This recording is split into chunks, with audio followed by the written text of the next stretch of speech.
Sapiens, l'émission de tous les savoirs sur RCFM. Fabrice, on va parler à présent donc dans notre rendez-vous RIGERC en partenariat avec l'Université de Corse de politique cette semaine avec Andrea Fazzi. Bonjour.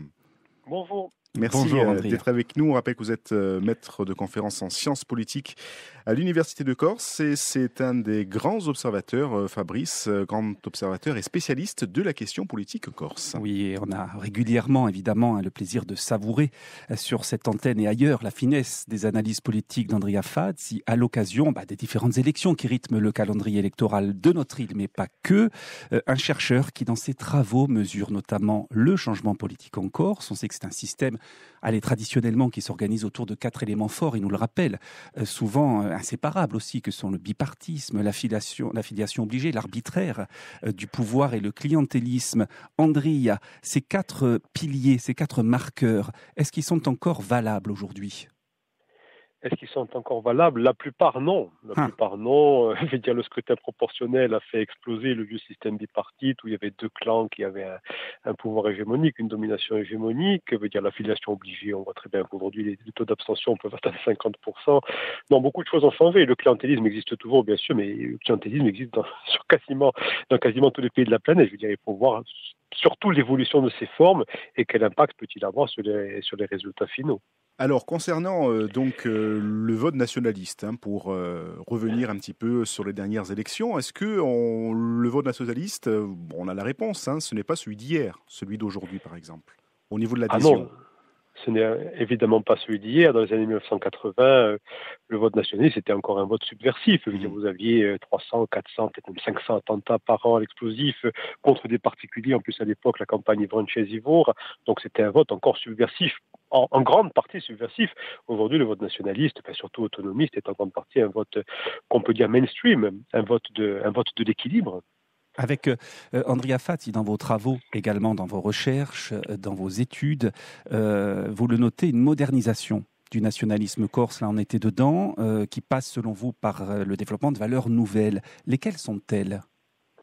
Le nationalisme corse contemporain, Ouais. Il apparaît à une époque où tout le monde occidental est en ébullition, on veut dire, où les valeurs d'autonomie, de liberté individuelle et collective, les valeurs environnementales, déboulent et bousculent la société. Je pense que sans ce contexte national et international propice au changement, il n'aurait pas du tout eu la même force.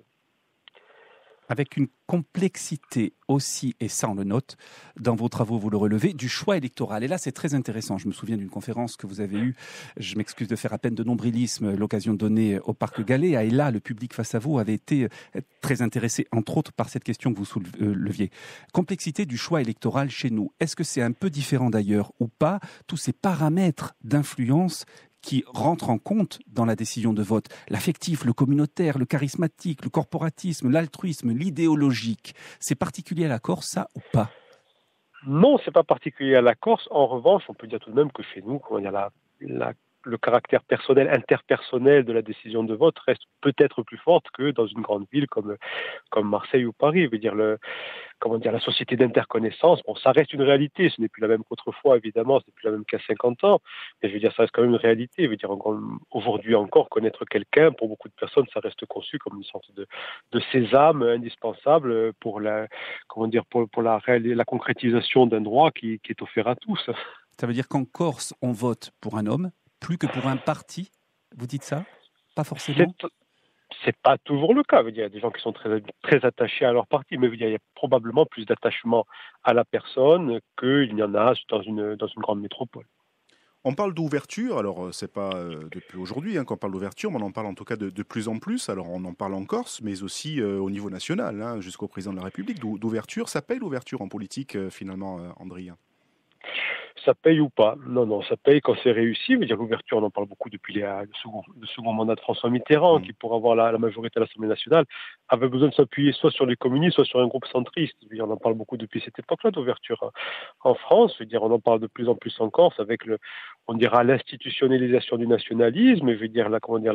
La faculté de ce nationalisme à séduire des personnes, des électeurs, mais aussi d'autres élus, venus aussi bien de la droite que de la gauche.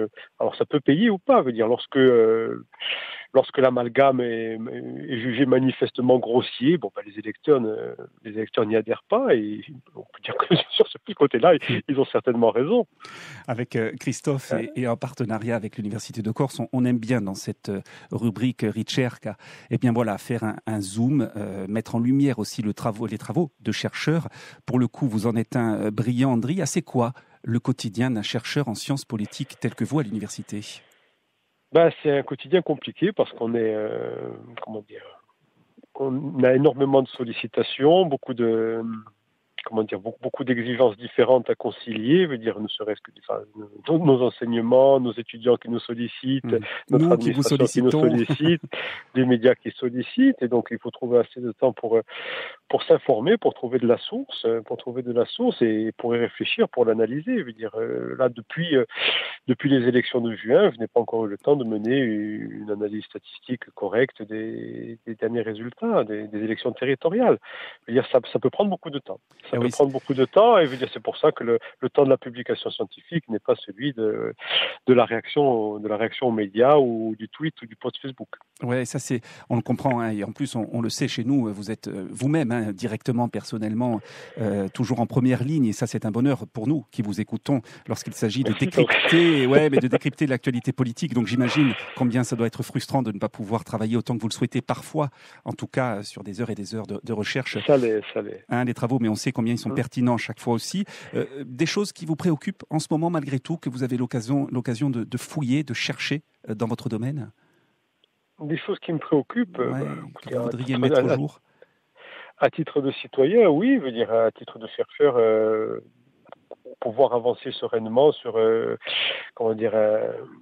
travail plus global qu'on appelle une habilitation à diriger des recherches consacrée à cette question des mutations du système politique corse. C'est pas quelque chose que l'on peut produire en quelques mois. Ça fait longtemps que j'y travaille, j'ai beaucoup de données, mais pas encore assez à mon goût pour avoir un travail achevé. Il faut vraiment que puisse avoir le temps de rencontrer plus d'élus, d'anciens élus pour apprécier leur retour d'expérience, et conjuguer tout ça. Les seuls chiffres électoraux, évidemment, ne suffisent pas à une analyse pertinente, je crois, sur une question aussi complexe. Ouais, sur le temps long, cette analyse que vous menez des mutations de notre système politique. On était content de vous avoir parce que ça permet aussi, et même si le sujet politique est complexe, on sait qu'il y a beaucoup de jeunes, d'étudiants ça passionne toujours autant, qui sont intéressés. On sait que la politique passionne en Corse toujours, Andria Faz, et chez les étudiants d'ailleurs. Est-ce que vous avez des grands passionnés, voire certains qui rejoindront peut-être un jour Sciences Po ou autre Écoutez, s'ils sont passionnés, ils sont aussi timides et discrets. Cette passion, on la ressent moins, excepté peut-être dans les municipales les plus tendues. Cette passion, on la ressent moins de façon générale.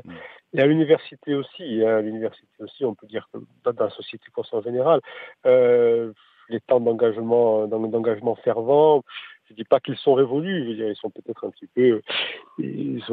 petit peu en sommeil. Alors, on sait très bien qu'il suffit de quelques événements pour que tout à nouveau se mette en mécanique et qu'à nouveau on rentre dans une phase de mobilisation contestataire, mais actuellement on serait dans une phase plutôt calme. Merci beaucoup Andria Faz, et on se retrouve si tout va bien pour les législatives sur RCFM avec vous. Vous avez le temps de prendre quelques mois de repos. Ou pas. Merci beaucoup d'avoir été présent à notre micro. Merci André, à Bonne très journée. vite, au revoir. À bientôt. Au revoir. RCFM, Sabianza.